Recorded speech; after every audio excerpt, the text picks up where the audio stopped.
esta. Era ese estilo desenfadado, más consono, más real con respecto a lo que era el personaje. Ese actor que parece que no actúa, es como Meryl Streep.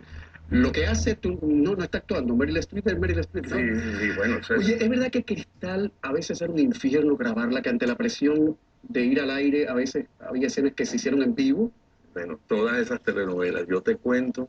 ¿Cómo podían aguantar Sobre ustedes todo, esa presión? por ejemplo, en La Dama de Rosa, o en Cristal, cualquier, pero sobre todo en La Dama de Rosa, que a veces José Ignacio Cabruja se te retrasaba un poco y que te escribía monólogos de 2 páginas al personaje de Tito Clemente, por ejemplo, que es el que yo interpretaba.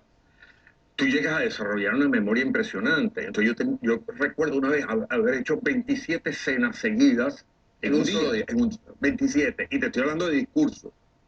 Entonces, uno desarrolla una técnica, pero por vago, es decir, yo no puedo estudiar, no tengo tiempo para estudiar. Entonces empiezas a buscar una relación por asociación y la cosa fotográfica, sí, te la funciona. Bueno, a mí me funciona hoy en día no sé si tenga la misma y no calidad había de memoria. teleprompter ni había apuntador. Nosotros no usábamos apuntador. Yo lo habíamos usado en el 8, que a mí nunca me gustó. Y en Radio Caracas decidieron, fuera, nadie a estudiar, nada de apuntador.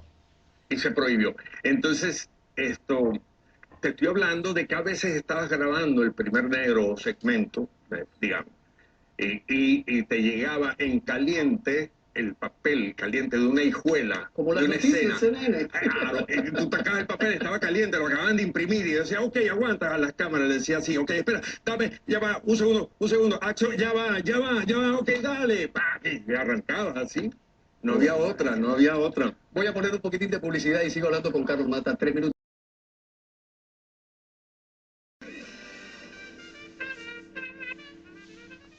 Carlos Mata en Camilo. Tras casi 20 años fuera de la música, decides apostar por la música. No, el verbo no es apostar porque tú nunca abandonaste la música, es lo que tú has dicho. Pero decides regresar al redil como la cabra que tira al monte. Sí. Por nuevo disco. ¿Por qué decidiste eso en este momento? Te digo la verdad, porque a raíz de las redes sociales, sobre todo de mis hijos, que los 2 menores ni sabían que yo contaba. Cuando estaban pequeños, sí, empezaron a conocer discos míos, música mía después, decía, el mayor sí, llegó a ver conciertos y todo, muy fuertes y tal, y me decían, papá, porque los primeros que me dijeron fueron Carlos Javier, Cristian y Santiago, mis 3 hijos, tienes que hacerlo. Mi actual esposa también insistió mucho, hay valía.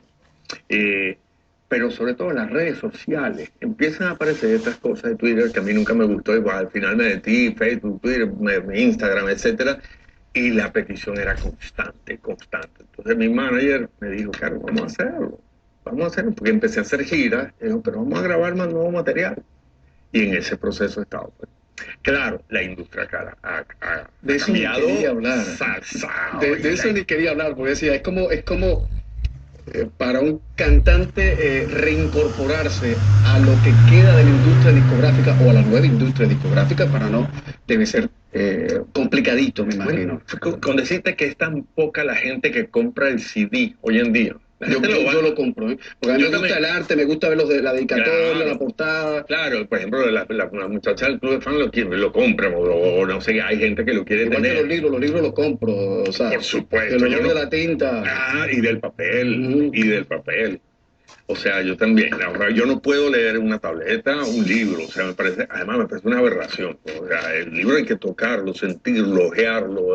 Oye, ¿se siente la misma sensación de vértigo que me contabas cuando te dicen Q adelante para decir un parlamento que a lo mejor todavía no está entronizado, a cuando te dicen 3, 2, 1 y empieza un show ante 50.000 personas? Lo que pasa es que yo siempre he diferenciado, siempre me dicen, bueno, pero ¿cuál es la diferencia entre un concierto y un trabajo de actuación, novela o película? O presentación en televisión. Estamos por estrenar una película que hice, que terminamos el año pasado, no, mentira, terminamos de filmarlo en el 2000, no, sí, ahorita, se va a estrenar ahora en septiembre.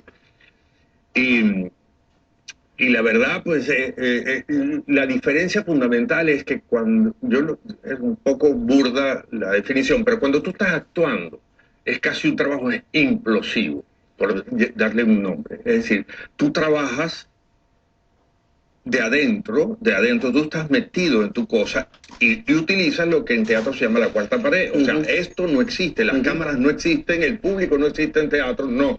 Tú estás metido en esto. Obviamente hay una antenita porque si no, no te orientas.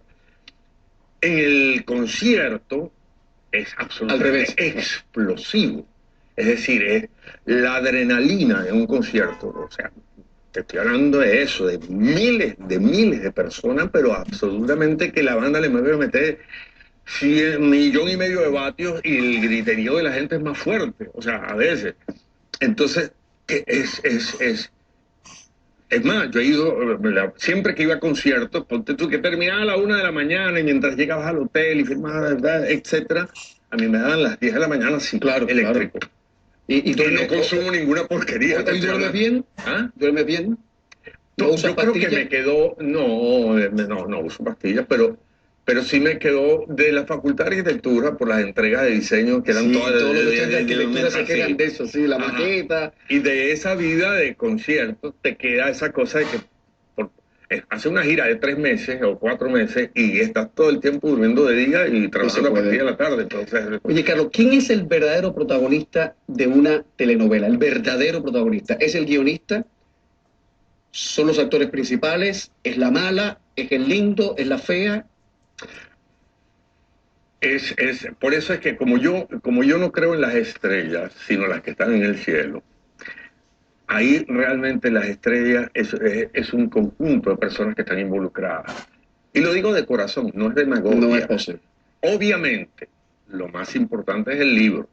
Así, tú vas a contar una historia, que es lo más importante, la historia, la calidad de la historia. Por eso es que en las novelas exitosas, igual que en el cine exitoso, igual que en el teatro exitoso, lo más importante es el qué vas a contar. Y luego, por supuesto, la dirección, las actuaciones, ¿qué te puedo decir? Las actuaciones de soporte, los camarógrafos, los decorados, o sea, absolutamente toda la producción, la postproducción. Tú no sabes los trabajos en cine, sobre todo, que se destrozan porque hicieron una mala edición. Que entre tú y yo, sin ánimo de ofender, pero las telenovelas de los estadounidenses que ponen la sobremesa aquí en Estados Unidos son de cartón, se ven que es muy falso todo eso. Bueno, el Hospital General, los decorados son como muy de los 80 en América Latina. Sí. ¿Verdad? Sí. Hoy en día se trabaja y se graba, ahora se graba mucho más también en exteriores, en locaciones. Ellos apenas salen en exteriores. Sí. Voy a un poquito de letra pequeña, como digo yo, daticos que ayudan a contextualizar esto. Es curioso que la telenovela haya sido desdeñada por tanta gente exquisita y demasiado encaramada en la ortodoxa, cuando entre sus escritores hay gente como Delia Fiallo, que por cierto muy poca gente sabe que es doctora en filosofía y letras, y que logró arrebatar a Cabrera Infante el prestigioso premio Hernández Catá en Cuba en el año 1948. Así es. Estoy hablando como el Pulitzer en Cuba, era eso. Y ya que estamos hablando del libro, viene una pregunta con veneno. Un actor que confiesa que los libros le enamoran más que los papeles, es el caso de Carlos Mata, ¿no es un actor bajo sospecha para sus colegas? Claro. Yo pensé que decir, no, somos una familia, todos nos llevamos bien. No, sí nos llevamos bien, claro. A mí me es muy difícil pelear con la gente. Fíjate que la mayoría de las veces, en España, te estoy hablando, he hecho mucha televisión en España, en Argentina, en Colombia, en México, en Estados Unidos, en Venezuela, por supuesto. Y fíjate que mis grandes... con quien yo me llevo mejor siempre, o sea, me llevo mejor, no, con quien yo más tomo la mitad es con los técnicos, no con los ejecutivos, porque es que es como la gente más normalita. Sin embargo, tengo compañeros de trabajo y compañeras de trabajo a quienes quiero muchísimo y que les tengo un enorme gratitud. Aún con sus egos y sus cualidades. Sí, pero es que no lo reconocen. Yo, gracias a Dios, yo no tengo problema en decirlo. Pero en buena onda, tú no le puedes decir a X... Chico, ¿te está pasando esas declaraciones que existen en TV novela como si tú fueras Marlon Brando? ¿Te da pena? No lo hago porque me doy cuenta de qué adolece. O sea, generalmente, el artista en general, desde el pintor, pasando por el poeta y todo, le cuesta mucho trabajo reconocer que en el fondo está con una necesidad de aprobación, de aplauso y de afecto. Aquello que llaman sentido de pertenencia. Es decir, ¿por qué? ¿Para qué hago yo esto? En el fondo está buscando afecto, aprobación. Decía, y luego desdeñas al público. Entonces no entiendo. Lo decía Gabo, él escribía para que le quisieran más. Claro. Y uno hace un programa de televisión para que te quieran y quieres lucir flaquito, delgadito. Es verdad, es verdad. Y si la abuela se murió más, porque si ya no tienes a la abuela, que es la fan número uno de uno, los abuelos, entonces uno tiene que... sé que Mi último suspiro, Las memorias de Buñuel, te gustan mucho. Oye, por mucho tiempo fue un libro de ¿Te puedo decir el momento que más me gusta de ese libro? Cuando él habla que la madre equivocaba, ya la madre estaba chocheando, estaba con Alzheimer, la pobre, y abría los libros al revés, o cuando él se levanta un día y se da cuenta durante varios días que ya no tiene erección y dice, gracias señor, ya puedo descansar. Es hacia el final del libro. Sí, no. Buñuel era un monstruo total. Era un monstruo, pero fíjate que bueno, yo tengo muchos libros que amo profundamente. Yo soy un gran admirador, por ejemplo, yo soy un gozón de los libros. O sea, novela histórica. Se llama Arturo Pérez Reverte, para mí es una delicia leerlo. Los artículos de Pérez Reverte, qué mala leche tiene, es brillante, como un hombre. Pero en el caso de Buñuel, lo que me enamoró del libro es uno de los libros más honestos que yo cero pretensión, eso fue desnudarse delante del lector. Y eso requiere una gran valentía, una gran seguridad. ¿Tú lo harías? De eso trata el espectáculo musical que estoy preparando hace 10 años y que pienso estrenarlo en octubre. Pero has estado 10 años. Se llama Desnudo con sombrero. 10 años preparando un espectáculo. Sí, porque ¿sabes qué pasa? Que como lo escribo yo, y yo soy un autocrítico demasiado como un exigente y misericordia conmigo mismo, tenía ya 27 versiones, pero entonces la gente, por lo menos 27, me encantaba, al día siguiente lo releí y lo botaba. Obviamente porque por una tremenda, y lo digo francamente, con una gran inseguridad de mi parte con respecto a lo que yo estoy haciendo. Hasta que dije, mira, esto no se va a hacer nudo si yo no pongo el punto final y listo. Entonces ya estoy en preproducción y es precisamente, no es burlando, porque jamás me burlaría de nadie ni de mí mismo, pero sí reírme de mí mismo, hacer a la gente, claro, por salud. Entonces yo me río mucho de mis disparates, de las cosas que tú nunca cuentas en una entrevista. Ni que salen en los programas. ¿Y para cuándo va a estar el espectáculo más o menos? En octubre. En octubre. Voy a poner publicidad y a la vuelta te voy a preguntar qué es lo que jamás tú contarías de ti mismo en un libro de memoria. Fondo de los hechos para que saques tus propias conclusiones. Esta noche en CNN. Y en el teatro donde Carlos Matas es Carlos Matas de verdad. Estás haciendo teatro. Sí, pero Carlos Matas, no, en el teatro soy el personaje. Sí, pero quiero decir, es donde te sientes como pez en el agua. Bueno, no, y el cine también. No, la telenovela para mí, me divierte hacerla. O sea, yo no me aburro haciendo una telenovela. Pero ¿no es muy agotador eso? Sí, lo que pasa es que yo lo hago con sentido del humor todo el tiempo. Me dicen, corten y empiezo a echar broma y me dicen, listo, 5 y echan pa' aquí, entro en Es que son demasiados años haciendo eso. ¿Y en el teatro cómo es la cosa? ¿Qué estás haciendo? Es un reto más importante. Ahorita estoy en una obra que termina este fin de semana, se llama Una tarde en Saint-Tropez. Y luego, bueno, tenemos Esperando al Italiano, de María Romero, que es un compromiso que tengo ahí con 4 superestrellas de actrices, o sea, superestrellas quiero decir, actrices muy queridas que las tenemos en Houston, en Miami y en Orlando. O sea, todo cruzado. Todo eso ahora empieza de gira con eso. Esas ciudades, en todas esas ciudades se va a hacer. Sí. Pero yo no puedo seguir la gira, o sea, ellos vuelven a Venezuela, pero yo allá no puedo. ¿Por qué no? Yo no puedo volver a Venezuela. O sea, ¿No quieres o no puedes? ¿O no debes?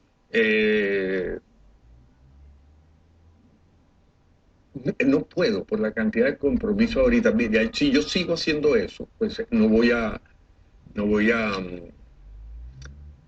poder estrenar mi espectáculo. En una escala lo sigo postergando porque le doy prioridad a otra cosa. En una escala de 0 a 5, ¿cuánto te duele Venezuela? 5,5. ¿Cuánto me duele? 10. O sea, ha llegado a afectarme seriamente. ¿Alguna vez tú pensaste que el país iba a estar como está? O sea, estoy hablando de la historia política de Venezuela en los últimos 60 años, 50 años, no estoy hablando del chavismo. Estoy hablando de los problemas ya estructurales que traía Venezuela en los distintos gobiernos. anteriores al chavismo. ¿Tú pensaste alguna vez que Venezuela iba a tocar fondo como lo ha tocado ahora, de esta manera tan estrepitosa? Jamás, pues, es decir, siempre me preocupó, porque yo no vengo con el cuento que yo no soy político, yo parto de la base que todo el mundo, de alguna manera, tiene una opinión política, si no hacemos política todo el día. Ni el prójimo, ni la política, ni nada, pero es decir, yo jamás he militado en ningún partido político, y eso sí lo tengo claro, porque yo no coincido 100% con él, entonces no voy a aupar a algo que yo no estoy 100% de acuerdo, pero obviamente tengo una opinión política. Entonces, desde el principio, o sea, sí me preocupaba antes de Chávez que estos dos partidos que se turnaban en el gobierno, Acción Democrática y COPEI, si bien era una democracia, pues había un descuido de muchos aspectos del país, sobre todo de la gente más necesitada. Sin embargo, no a los niveles que está viendo ellos. O sea, Venezuela era un paraíso hasta para la gente más pobre en esa época. Era otra realidad. Claro. Pero sí había una gran irresponsabilidad.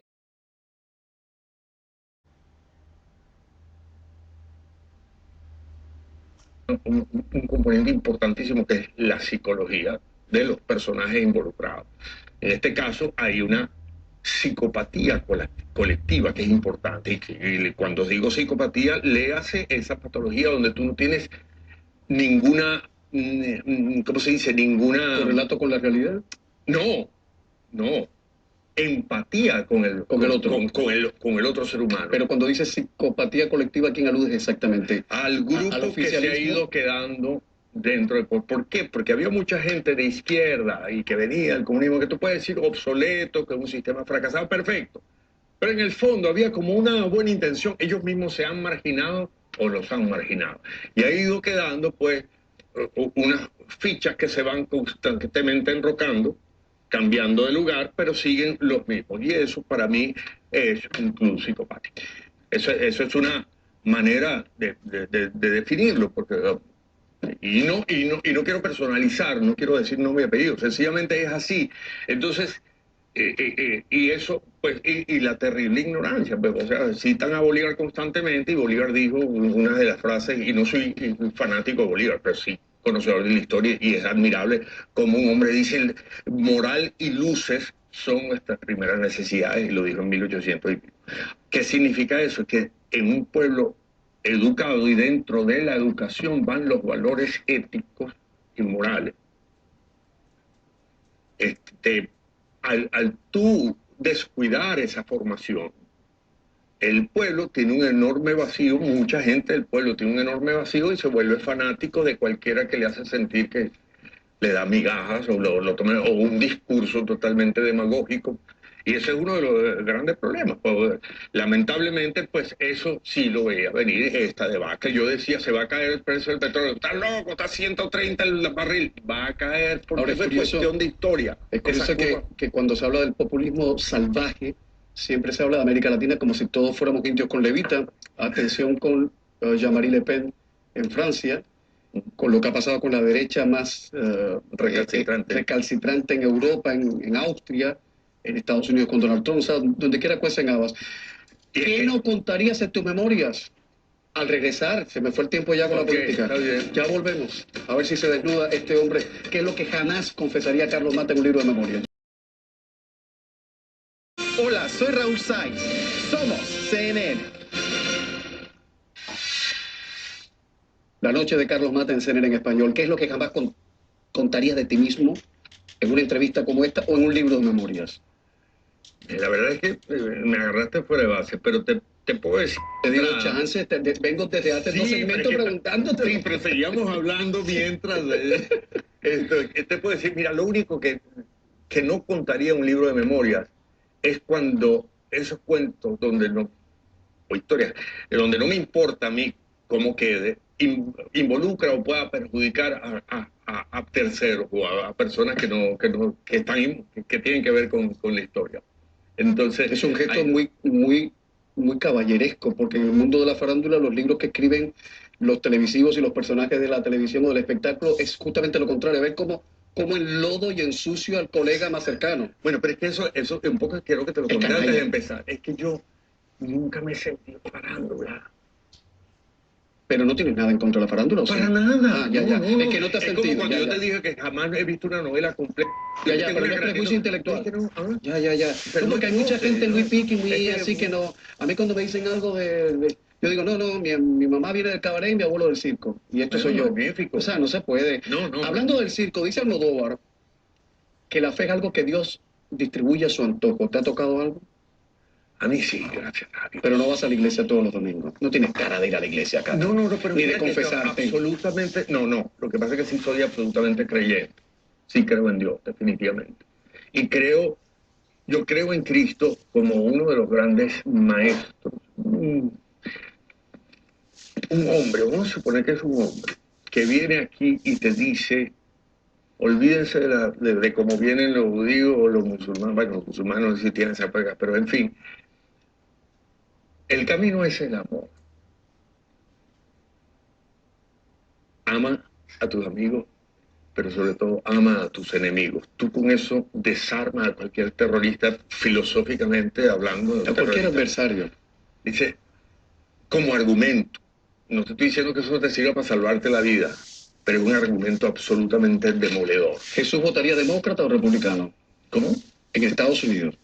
Si Jesús hubiera logrado hacerse ciudadano estadounidense, ahora la cosa está muy difícil con los inmigrantes en este país, que es un país de inmigrantes, by the way, ¿habría votado por republicano o por demócrata en estas elecciones?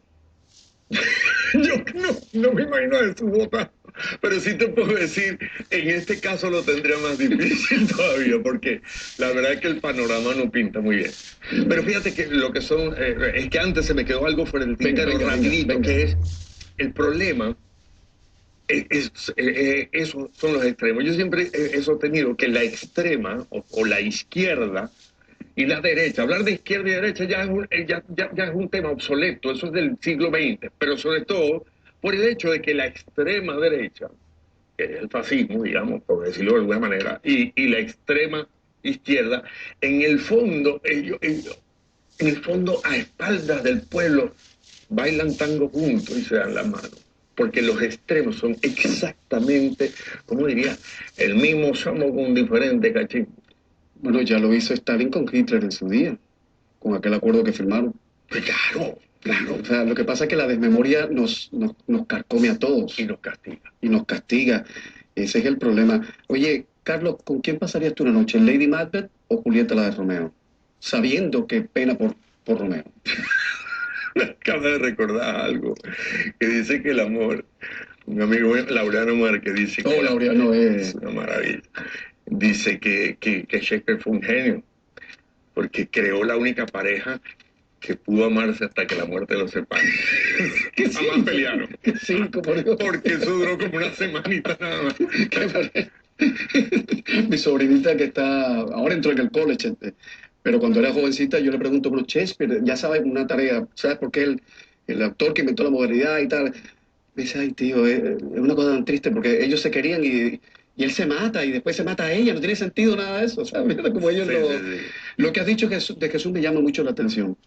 Sí. Porque me parece que estás dentro del grupo de gente que ve a Jesús como el hombre que tal vez, o que existió en su momento y que fue un transgresor y un revolucionario a su manera, y no en ese producto que después inventaron las élites de poder.